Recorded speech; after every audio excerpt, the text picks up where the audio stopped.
हे Korean जगह viewers, आज हम बात करने वाले हैं love like the galaxy episode 15 की। So let's get started. Shaoshang Fudeng के पास जाती है और कहती है मुझे वो बुक्स बताओ जिसमें प्यार के बारे में बताया है।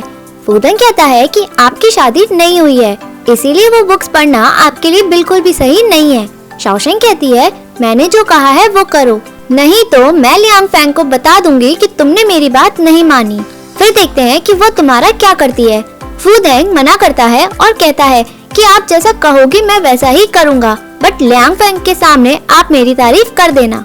शाओशैंग कहती है कि अगर तुमने मुझे वो बुक्स के बारे में बता दोगे कि पति पत्नी कैसे बनते हैं, मैं तुम्हारी बात मान जाऊंगी।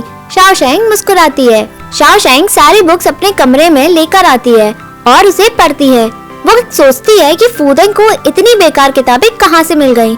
शाओशैंग पढ़ने की कोशिश करती है और देखते ही बुक्स को बंद कर देती है। वो अपनी आंखें बंद करती है और कहती है ये सब क्या है।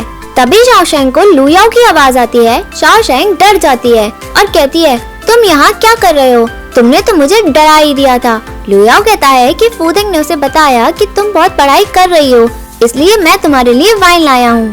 शाओशैंग उसे अंदर बुलाती है। लुयाओ और शाओशैंग वाइन पीते हैं।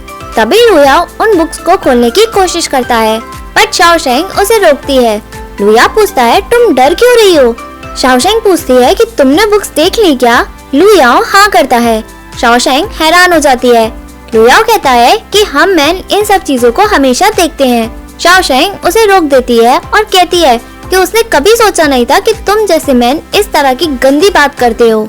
लुयाओ कहता है कि फूड और सेक्स ह्यूमन नेचर होता है, इसमें गंदा क्या है, और वैसे भी मैं इन सबको नहीं देखता।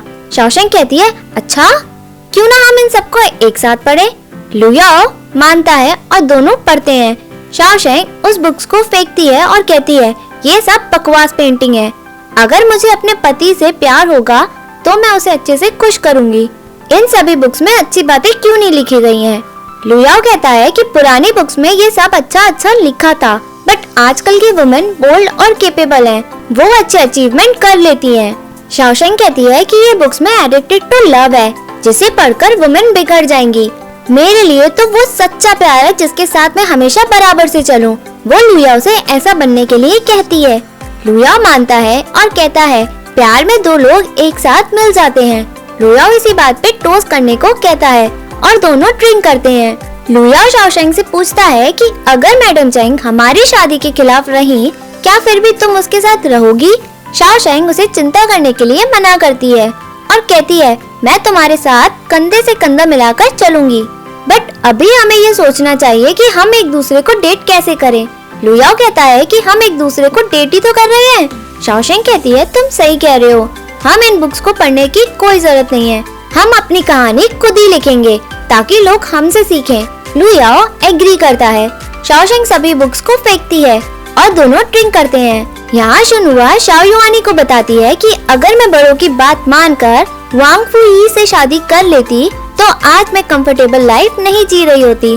भले ही हम बड़े हैं, बट हम सब कुछ सही डिसाइड नहीं कर सकते हैं। वो एक एग्जाम्पल देते हुए बताती है जूता पहनने वालों को ही पता रहता है कि वो उसे फिट होगा या नहीं।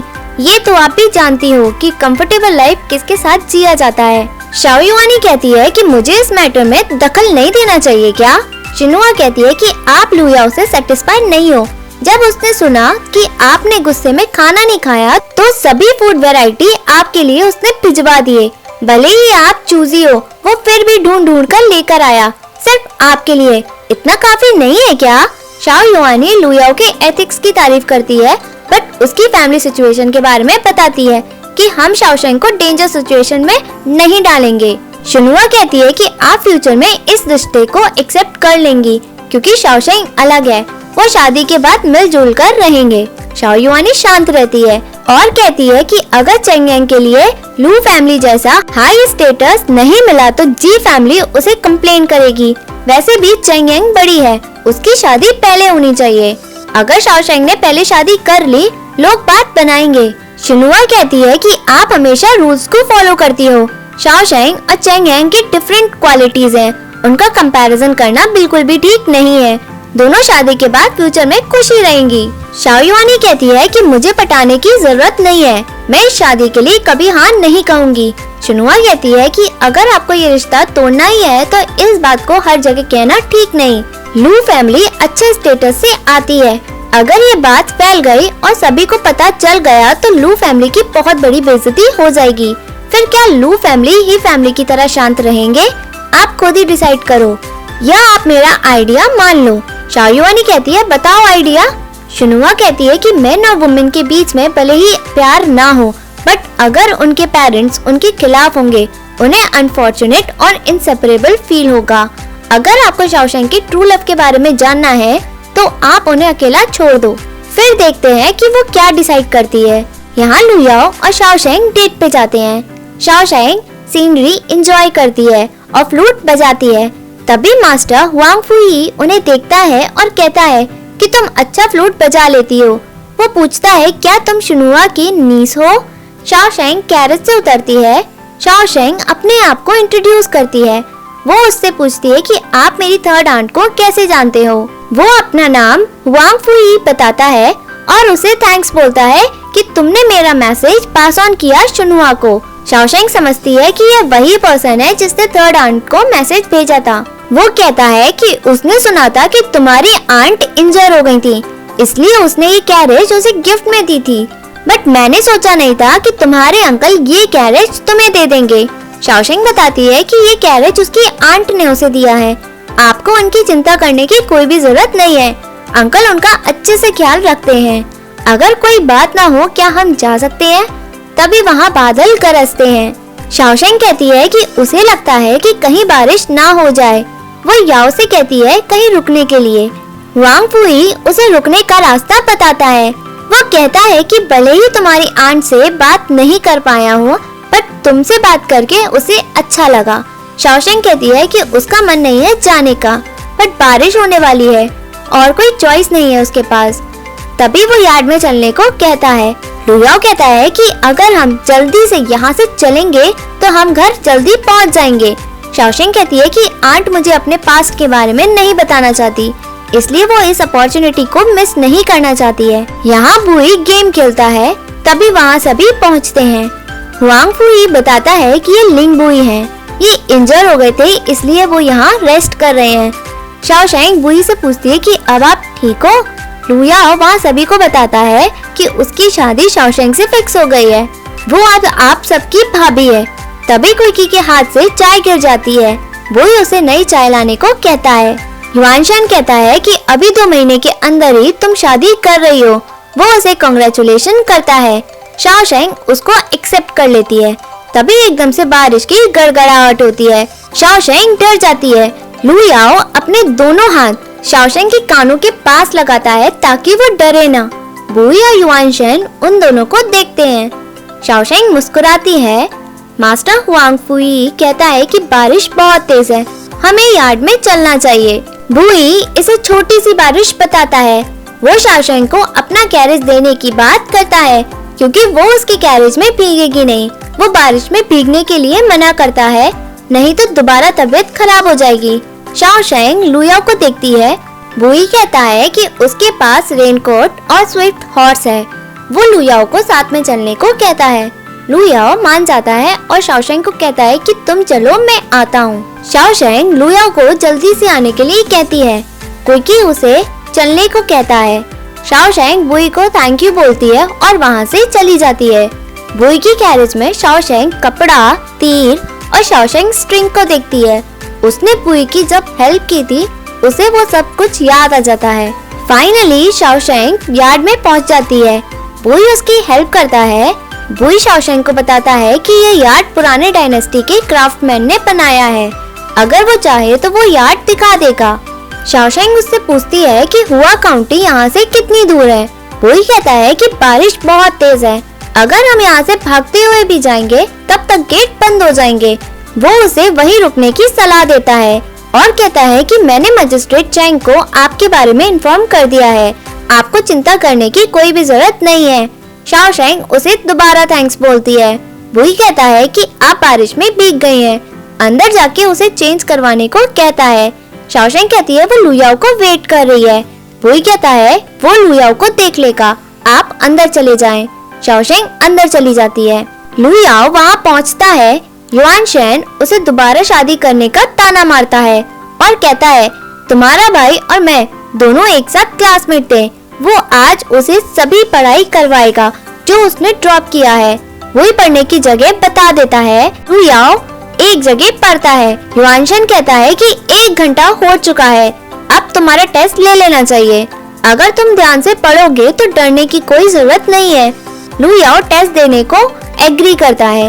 युआन शेन टेस्ट के बहाने से पूछता है कि तुम हुआ काउंटी में क्यों आए हो और तुम शाओशेंग से शादी भी कर रहे हो। लू याओ कहता है ये तो बुक्स में नहीं लिखा है। युआन शेन कहता है कि मैंने कब कहा कि मैं बुक से ही पूछूंगा। लू याओ बताता है कि मैं शाओशेंग को बहुत एडमायर करता हूँ, मैं उसके पास रहना चाहता था, इसलिए मैंने उसे फॉलो किया। युआन शेन पूछता है कि तुम उसे कब से एडमायर करते हो, क्या तुम उसकी ट्रिक्स को एडमायर करते हो या उसकी सोच को। लू याओ कहता है कि शाओशेंग बहुत अलग है, वो अदर वुमेन से ज्यादा स्मार्ट है। युआन शेन स्माइल करता है और कहता है कहीं वो तुम्हें उल्लू तो नहीं बना रही है। वो पूछता है कि शाओशेंग बुई को कैसे जानती है। लू याओ बताता है कि बुई ने शाओशेंग को बचाया था और शाओशेंग ने उनका ट्रीटमेंट भी किया था। युआन शेन हंसता है और कहता है शाओशेंग को ट्रीटमेंट करना आता है क्या। शाओशेंग ने बुई का ट्रीटमेंट किया था, इसलिए बुई ने शाओशेंग की हेल्प की हुआ काउंटी में पहुंचने के लिए।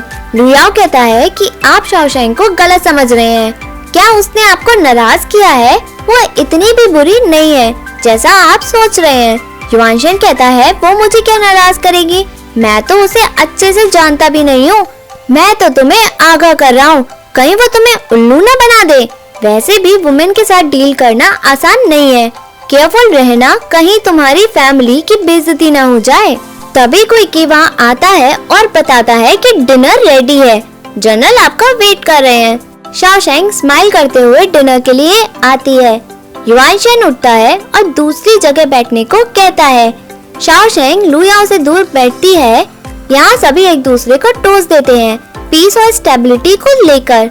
मास्टर अपने पास्ट के बारे में बताता है कि 20 साल से ज्यादा हो गया है, मुझे एम्परर ली ने हार्म किया था, इसलिए मुझे अपना घर छोड़ना पड़ा और उसे इस दुनिया में इधर उधर जाना पड़ा। वो शाओशेंग को अपनी कहानी बताने को कहता है। शाओशेंग पूछती है कि क्या ये आपकी स्टोरी है। मास्टर मना करता है और कहता है ये स्टोरी किसी को बताने की जरूरत नहीं है। मास्टर बताता है कि बहुत साल पहले एरिस्टोक्रेटिक यंग मास्टर थे जिसके फादर जल्दी चले गए, बट वो बहुत टैलेंटेड था। बाद में वो बहुत फेमस हुआ, सभी उसे एडमायर करते थे, बट उसकी एक बचपन से ही फियांसी थी। अनफॉर्चुनेटली उस यंग मास्टर को लगा कि उसकी फियांसी उसके लायक नहीं है क्योंकि वो बहुत ऑर्डिनरी दिखती थी। यहाँ चेंगजी शुनुआ के बाल बनाते हुए कहता है कि उसने एक प्रिस्क्रिप्शन ढूंढा है जिससे तुम और खूबसूरत बन जाओगी। वो उसे ट्राई करने को कहता है। शुनुआ कहती है कि मैं ऑर्डिनरी दिखती हूँ, इन सब का क्या बेनिफिट है, आप इन सब पे ध्यान ना दें। वो पूछती है क्या तुम रिग्रेट करते हो मेरी जैसी अगली वुमेन से शादी करके। चेंगजी कहता है कि अगर मैं लुक्स पे फोकस करता तो मैं खुद का मेकअप करके खुद से ही शादी कर लेता, फिर तो मुझसे ज्यादा सुंदर हो ही नहीं सकता था। शिनहुआ मुस्कुराती है और कहती है हुआंग फुई को ये सब दिखा ही नहीं, उस वक्त वो मुझसे शादी करने के लिए तैयार ही नहीं था। चेंगजी उसके बारे में बात करने को मना करता है और कहता है वो तो अंधा था और अनग्रेटफुल पर्सन था। जब फैमिली को उसकी सबसे ज्यादा जरूरत थी वो उन्हें छोड़कर भाग गया था। तुम बहुत अच्छी थी, इन सब के बाद भी तुमने एंगेजमेंट नहीं तोड़ी। यहाँ मास्टर बताता है कि बड़ों ने उसे एंगेजमेंट तोड़ने के लिए कहा था, बट उसने किसी की बात नहीं मानी। उसने परेशानी के वक्त उस यंग मास्टर की फैमिली को खुद ही संभाला। उसकी होने वाली सास ने उसके लिए बहुत प्रॉब्लम्स क्रिएट भी की थी, बट उसने यंग मास्टर का 7 साल तक वेट भी किया ताकि वो वापस आकर उससे शादी कर ले। शाओशेंग कहती है कि उस यंग मास्टर को अपनी फियांसे को वेट नहीं करवाना चाहिए था। बुई कहता है कि सब किस्मत की बात है, अगर डेस्टिनी ने चाहा तो वो 2 लवर्स को अलग नहीं कर सकते। युआन शेन कहता है कि शाओशेंग बहुत मतलबी है। वो शाओशेंग से पूछता है कि अगर उसकी जिंदगी में लू याओ नहीं आता क्या वो अपने लवर का वेट करती। शाओशेंग कहती है कि मैं तो बहुत मतलबी हूँ। मैं पूछना चाहती हूँ कि आप ऐसे सिचुएशन में होते तो क्या करते। युआनशेन कहता है कि पहले क्वेश्चन मैंने पूछा है, जवाब दो। शाओशेंग कहती है मैं तो वापस पूछ रही हूँ ना, जवाब दो। लुयाओ कहता है कि मैं तुम्हें कभी वेट नहीं करवाऊंगा। शाओशेंग उसे देखकर मुस्कुराती है। वही शाओशेंग को कहता है कि आपने अपने लिए बहुत अच्छा हस्बैंड चुना है। मास्टर कहता है कि उस यंग मास्टर के फादर का एक्सीलेंट गार्ड था। अपने मास्टर को रिपे करने के लिए उसने यंग मास्टर का साथ दिया, बट उस यंग मास्टर को बचाते हुए वो नहीं रहा। उस गार्ड ने मरने से पहले अपनी बेटी का ख्याल उस यंग मास्टर को एंट्रस्ट किया था। उसने सोचा नहीं था कि ये ग्रेटिट्यूड उसकी लव को खराब कर देगा। यहाँ चेंगजी और शुनहुआ आसमान देखते हैं। शुनहुआ कहती है कि अच्छा हुआ कि ग्रेटिट्यूड खत्म हो गया, नहीं तो और प्रॉब्लम हो जाती। फाइनली वो वापस अपने घर 7 साल बाद पहुँच गए ताकि वो मुझसे शादी कर सके। बट वो लड़की 2 साल से उनके साथ थी। उसने पॉइजन पीकर खुदकुशी कर ली जब वो घर लौटे थे। अगर वो उस लड़की का ख्याल रखने के लिए जिद ना करते तो मुझे अपने फादर की बर्थडे पार्टी में ह्यूमिलिएट नहीं होना पड़ता। मास्टर कहता है कि उस फियांसे ने उसका इंतजार किया, रातों दिन किया, बट वो यंग मास्टर वहाँ नहीं पहुँचा। यंग मास्टर को पता था कि उसकी फियांसे बहुत दुखी है, फिर भी वो उससे मिलने की जिद कर रही थी। उसने उसे मिन्नत भी की ताकि वो उससे मिल सके, बट फियांसे एंगेजमेंट तोड़ना चाहती थी। यंग मास्टर को पता था कि उसकी फियांसे उससे नाराज है। वो वेट करना चाहता था ताकि वो शांत हो जाए, बट उसने किसी और से शादी कर ली। शुनहुआ बातों को सोचती है कि मैं भी मूव ऑन कर सकती हूँ। मास्टर बताता है कि वो यंग मास्टर उस वक्त हैरान था क्योंकि उसकी फियांसे ने उसके लिए 7 साल वेट किया। वो ऐसी सिचुएशन में कैसे फंस गई। वो ही कहता है कि वो यंग मास्टर रिग्रेट कर रहा होगा। क्या उसकी फियांसी को पता है? मास्टर बताता है कि जब वो यंग था, यंग मास्टर को भी ऐसा लगा था। बाद में वो अपनी फियांसी से प्यार कर बैठा। उसने ऐसा थॉट के बारे में कभी भी सोचा नहीं था। शाओशेंग कहती है कि फियांसे को यंग मास्टर से सिर्फ प्यार ही चाहिए था। उसे यही उम्मीद थी कि वो उसका साथ दे। उसने कभी नहीं सोचा था कि वो एरोगेंट एंड फिक्कल बास्टर्ड से मिलेगी। सभी उसे देखते हैं। शाओशेंग मास्टर से क्वेश्चन पूछती है, अगर आप यंग मास्टर होते तो आप अपनी फियांसे को बचाते या उस लड़की को? बुई भी यही क्वेश्चन मास्टर से पूछता है। युआनशेन बुई को रोकते हुए पूछता है कि अगर आप इस सिचुएशन में होते तो क्या करते? शाओशेंग युआनशेन को मीन बुलाती है। बुई कहता है कि अगर मैं यंग मास्टर की जगह होता तो मैं अपनी फियांसे को पहले बचाता। अगर मैं उस लड़की के साथ होता तो मैं अपनी फियांसे को खो देता। अगर यंग मास्टर को फियांसे से प्यार था, वो उसे परेशानी में छोड़कर नहीं जाता। मास्टर पूछता है, क्या हम उस लड़की को मरने देते? लुयाओ कहता है, चाहे कुछ भी हो, मैं पहले शाओशेंग को बचाता। शाओशेंग लुयाओ से कहती है कि तुम बहुत अच्छे हो, मुझे पता है मुझे कभी अकेला तुम नहीं छोड़ोगे। युआनशेन शाओशेंग की बातों को अटैक करता है। तभी बुई युआनशेन की बातों को टोकता है और कहता है कि उसने पॉइजन लिया था। कुछ भी हो नहीं सकता क्योंकि वो मर चुकी थी। उसकी शादी किसी और से हो सकती थी। आप सभी को एक जैसा ट्रीट कैसे कर सकते हो? शाओशेंग बुई की बातों से एग्री करती है और अपने फादर का एग्जाम्पल देती है। वो कहती है कि उन्होंने भी बहुत सी लड़ाई लड़ी है। अगर ऐसा होता तो हर लड़की मेरे फादर से शादी करती। मास्टर कहता है, अगर वो यंग मास्टर उसे पहले भेज देता। शाओशेंग बीच में बोलती है कि जर्नल लिंग ने जो भी कहा है वो सही है, इससे वो अपने लवर से कभी भी अलग नहीं होती। शाओशेंग लुयाओ को देखकर हंसती है। वो ही कहता है कि फियांसे यंग मास्टर का प्यार नहीं देख पाई। उसे बिलीव नहीं हुआ कि यंग मास्टर को उस लड़की से प्यार नहीं था। दोनों को एक दूसरे पे ट्रस्ट नहीं था।